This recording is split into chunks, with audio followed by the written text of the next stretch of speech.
শহীদ আবু সাইদের বাড়ি এবং তার কবরের সামনে এখন তিনি দাঁড়িয়েছেন এবং কবর জিয়ারত করছেন। আপনি দেখতে পাচ্ছেন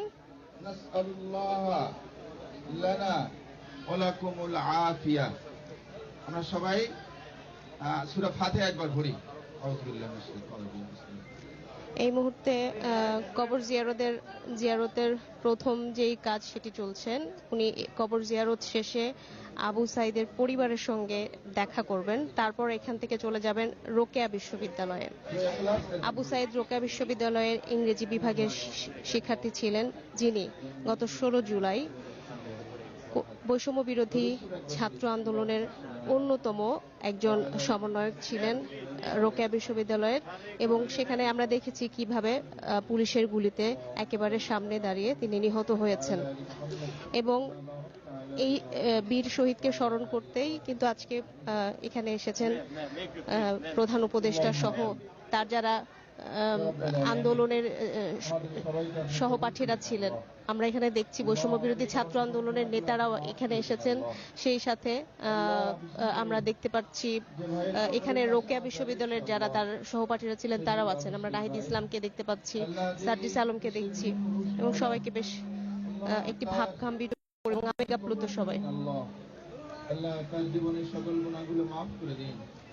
আল্লাহ তাকে জান্নাতের উচ্চ মাকাম তুমি দান করে দাও। আল্লাহ আল্লাহ সেসব এই ছাত্র আন্দোলনে আল্লাহ যারা জীবন দিয়েছেন, আল্লাহ মেহরবানি করে তাদেরকে তুমি শাহাদাতের সম্মান দান করে দাও।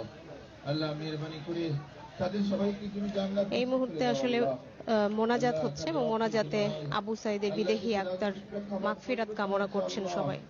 আল্লাহ মেহরবানি করে এই দেশের উপর রহমত দান করো। আল্লাহ আল্লাহ এই দেশ পরিচালনার জন্য আপনারা দায়িত্ব দিয়েছেন।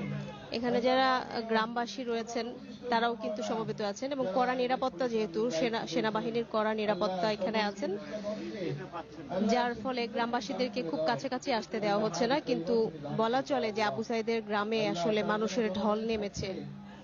রংপুরবাসী আনুষ্ঠানিকভাবে আবু সাইদকে আজকে প্রধান উপদেষ্টা এবং তাদের যারা সহপাঠী ছিলেন, সমন্বয়ক যারা ছিলেন, নাহিদ ইসলাম, আসিফ মাহমুদ, তাদেরকে দেখেও আমরা দেখেছি যে গ্রামবাসীর আবেগাপ্লুত হয়ে গেছেন। এই মুহূর্তে দোয়া চলছে। আল্লাহ তাদেরকে তুমি তৌফিক দান করে দাও। এই দেশকে দুর্নীতিমুক্ত, অনাচার মুক্ত, সমৃদ্ধিশালী, বৈষম্যহীন কল্যাণকর রাষ্ট্র হিসেবে তুমি কবুল করে নাও। আল্লাহ আল্লাহ আমাদের সবাইকে কবুল করে নাও, এই দেশবাসীকে কবুল করে নাও। আল্লাহ সাল্লাল্লাহু তাআলা আলা খালিকি মুহাম্মদ ওয়া আলা আলিহি ওয়া আসহাবিহি আজমাইন। আমিন বিরহমাতিকা ইয়া আরহামার রাহিমিন।